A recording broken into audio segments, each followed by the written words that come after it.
Hi. You know, when we look at the market, we look at investing, and everyone wanting to beat the market average, it's very, very common to use the S&P 500 as an index of how the market is performing. And the idea of investors is to, of course, beat that market to get better returns than the marketplace.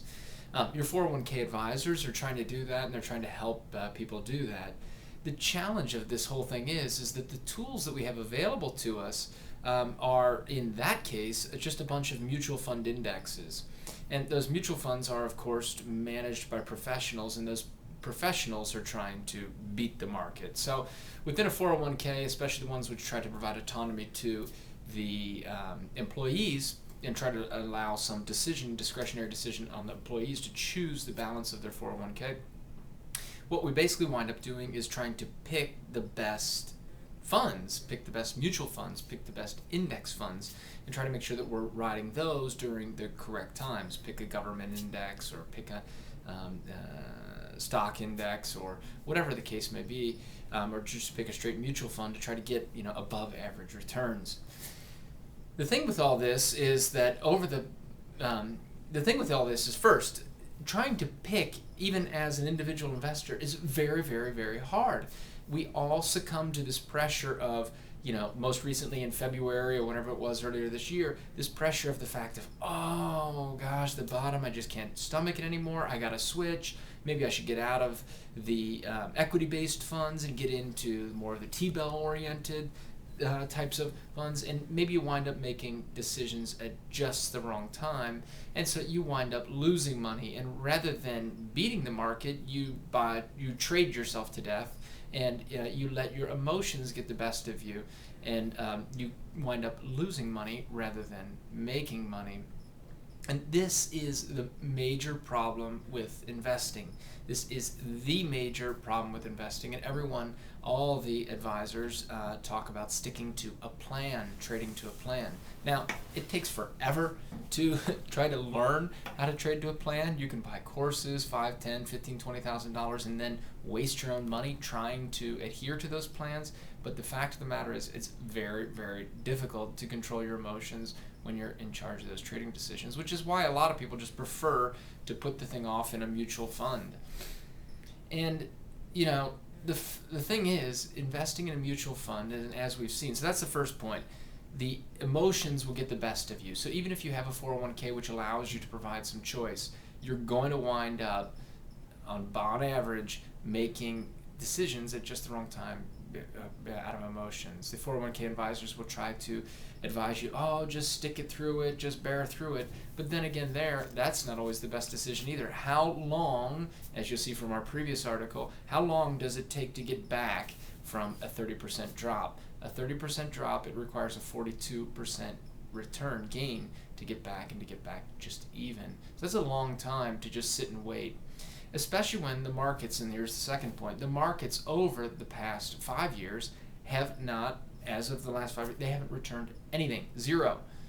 The hedge fund indexes and all of these 401ks, they have to look back now 10 years before they can get to a positive track record. I mean, they are also, the 401k advisors and everyone else are now admitting that the system's broken. They're saying, this means of investing that we've been looking at isn't working. So they're also saying it. The problem is they don't have a good solution for you. The only thing that they have available is the tools which they provide, and these are these mutual funds, and they want you to try to invest in the best one, pick the best one, and what we wind up doing is always picking them at the wrong time. And this is where the idea of what we're promoting within 401k is the idea of trend following comes into play, and having very, very solid strategies and group investing to get that done.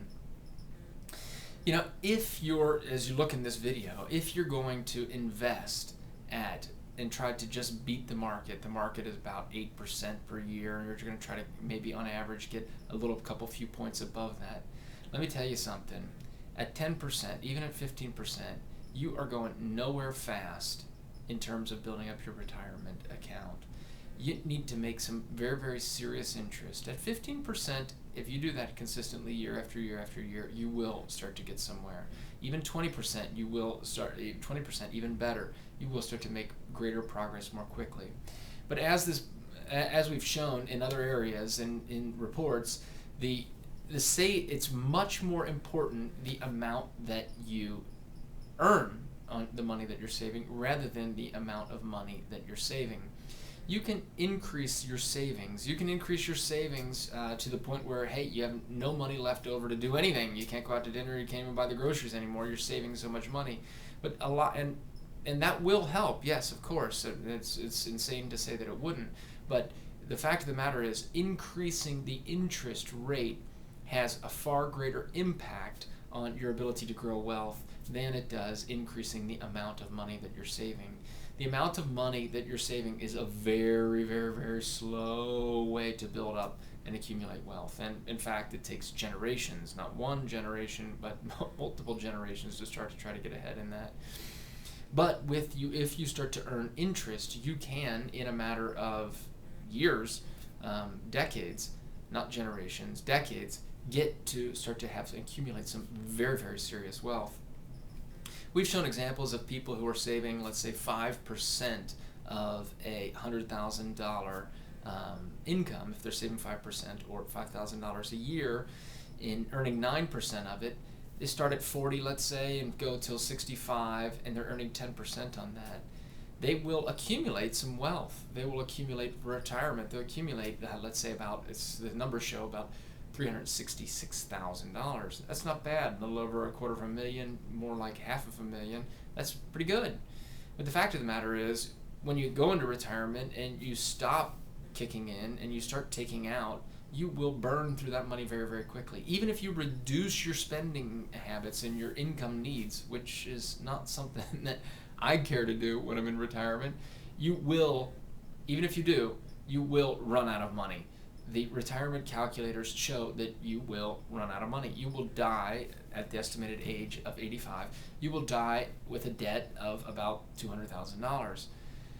To me, that doesn't sound like a great way to go through life, or especially retirement, worrying about not having any money to retire on. So you can save $5,000 a year and you can earn 10% interest, but as the numbers will show, basic math, you will not make a whole lot of progress, and you will not accumulate enough wealth to really retire on in the lifestyle and the comfort style that you're hoping and looking for. Now, if you double that, going from 5 to 10 and 10 to 15, it will make greater progress, and you will have, let's say, like $700,000, and you will have more money, and you will eventually get yourself out of that death hole, that debt at death hole, and if you start to save more. But the quicker and much faster way to get to wealth is to increase the rate of interest that you're making on your money. If you simply double that, going from 9 to 18%, you'll move from a debt position to a surplus position of $700,000 at death, in just even saving at just the $5,000 a year rate. So the rate of interest has a much, much, much greater impact, and that's a very, very important lesson to learn here, than does the increasing the rate of savings. Yes, you must be saving something, otherwise you got nothing to work with, but increasing the rate of interest. If you increase that rate of interest again, double it again, get another, going from 18 to, let's say, 27%, you will, just saving $5,000 a year and compounding that, this is the power of interest and the power of compounded interest, you will die with over 15 million in the bank at death. Now, that is much more the way that I would like to envision a future, is doing that and having lots of money, plenty of excess money to give to future generations. This is the whole idea of giving forward to future generations, and giving to charities and everything else, and living comfortably in retirement. So we really hope, we've been proving ways of earning not just 27%, but we've been earning 45, 75, 90%. We've been earning 90% on average through the course of the last